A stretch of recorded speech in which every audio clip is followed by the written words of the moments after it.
Selamat malam teman-teman. Di video kali ini kita akan lanjutin cerita tentang rumah depan pemakaman umum, yang mana di video sebelumnya kita tahu bahwa banyak sekali kejadian-kejadian mistis yang terjadi di rumah itu.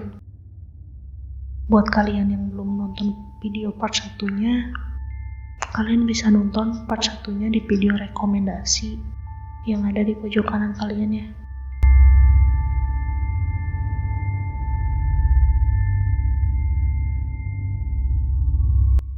Karena ketakutan, aku terduduk bersandar di ujung ranjangku.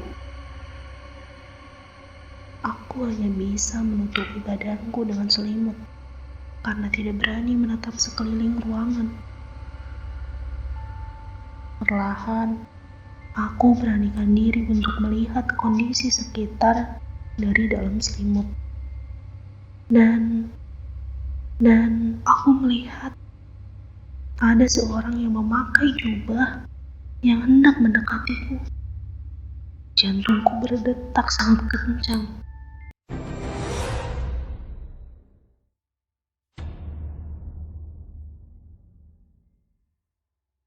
Dan sosok itu perlahan mendekatiku. Dan dia membuka selimut yang aku pakai dengan paksa.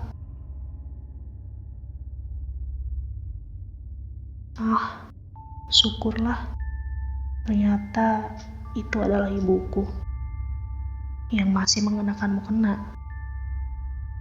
Lalu, ibuku duduk di tepi ranjang dan bertanya, kenapa aku terlihat sangat ketakutan. Aku pun menceritakan apa yang kualami barusan kepada ibu. Dan ibu hanya berkata kepadaku, mungkin itu hanya mimpiku saja.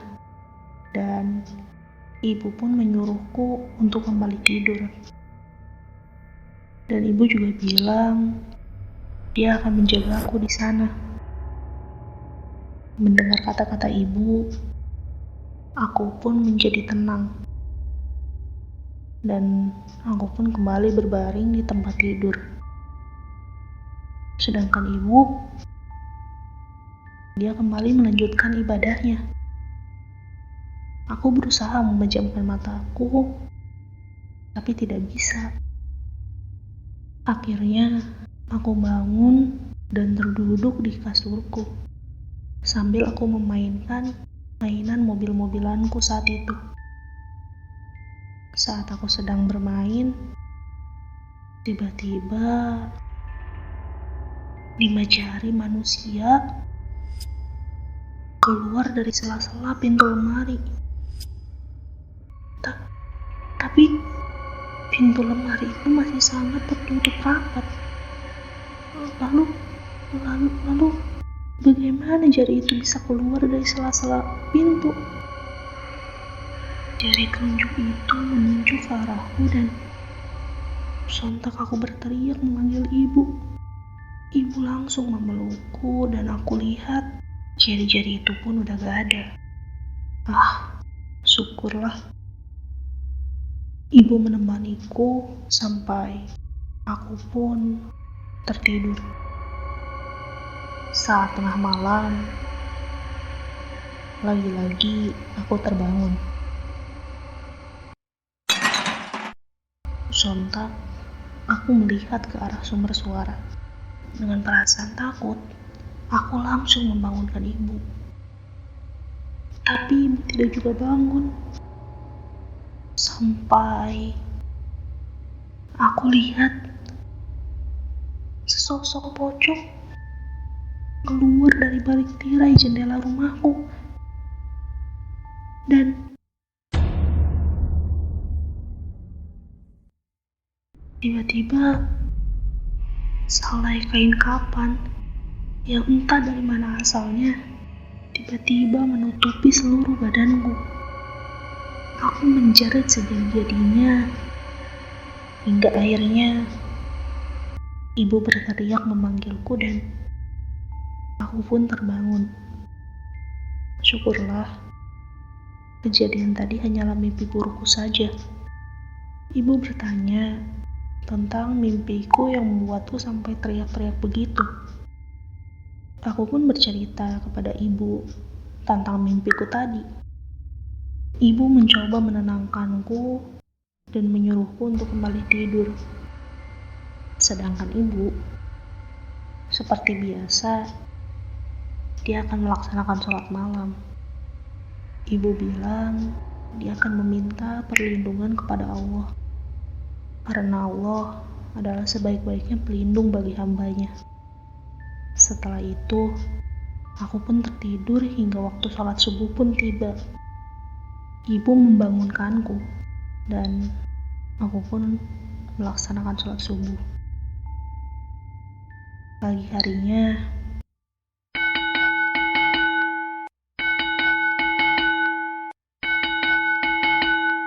aku lihat ada pedagang jajanan yang melintas ke depan rumahku. Aku pun membelinya. Pedagang itu mengajakku mengobrol. Dia bertanya, kenapa aku dan keluarga mau diajak tinggal di sana.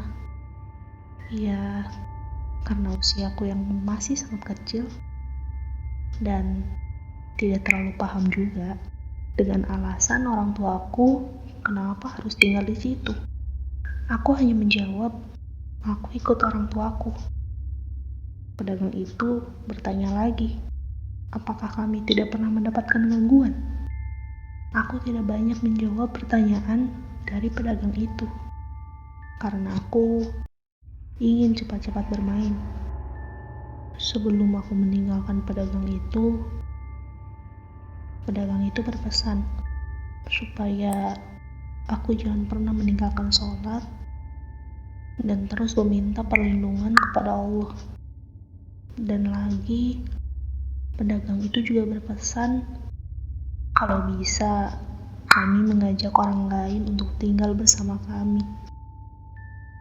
Aku hanya mengiyakan sambil mengucapkan terima kasih. Dan aku pun kembali bermain. Rasanya waktu cepat sekali berlalu sampai malam pun sudah tiba kembali. Malam ini, teman ayah yang bernama Om Faisal dan istrinya, Tante Lili, serta dua anaknya, Revan, yang mana Revan ini adalah salah satu teman laki-lakiku, dan kakak perempuannya, Kak Fani, yang usianya hanya berbeda 3 tahun denganku dan Revan. Mereka semua menginap untuk menemani kami. Iya, mereka menginap karena ayah meminta mereka untuk menemani aku dan ibu di rumah, supaya kami tidak lagi mendapatkan gangguan-gangguan seperti sebelumnya. Malam ini, rasanya aku sedikit merasa tenang, karena rumahku terasa begitu ramai.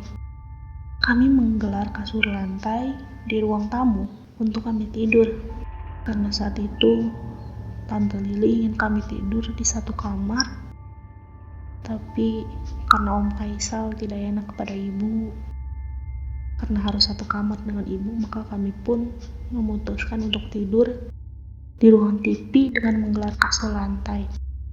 Sedangkan Om Faisal tidur di kursi. Kami tertidur dengan TV yang dibiarkan menyala. Sampai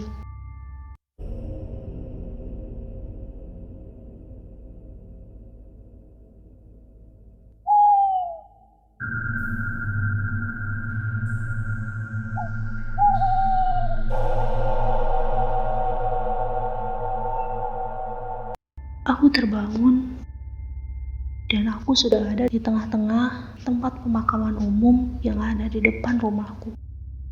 Anehnya, aku tidak merasa takut sedikit pun saat itu.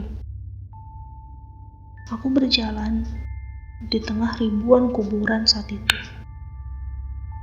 Sampai aku mendekati Aku mendekati satu kuburan yang membuatku sangat penasaran karena batu nisannya sedikit lebih terang dibandingkan batu nisan yang lainnya. Aku mendekat dan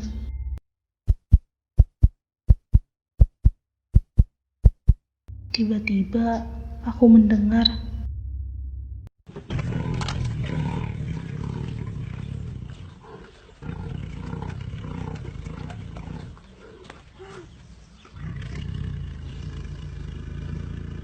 aku melihat ke arah sekitar dan mencari sumber suara itu. Akhirnya, sebuah sosok muncul dari kuburan yang ada di samping kuburan itu. Sontak aku lari dari situ sekencang yang aku bisa, sampai aku tersandung oleh salah satu batu nisan di sana. Aku sangat panik saat itu, karena sosok yang aku temui tadi terus mengejarku, dan dia mengejarku dengan keadaan merangkak. Aku sangat takut saat itu. Aku mencoba untuk lari, tapi rasanya ada sesuatu yang memegang kakiku sampai aku tidak bisa berdiri. Aku lihat apa yang menahan kakiku, dan sesosok tangan menggenggam kakiku begitu kuat hingga aku tidak bisa untuk berdiri. Dan sosok yang merangkak tadi semakin mendekat. Aku teriak sejadi-jadinya memanggil ibu. Sosok itu semakin dekat, dan akhirnya aku pun terbangun.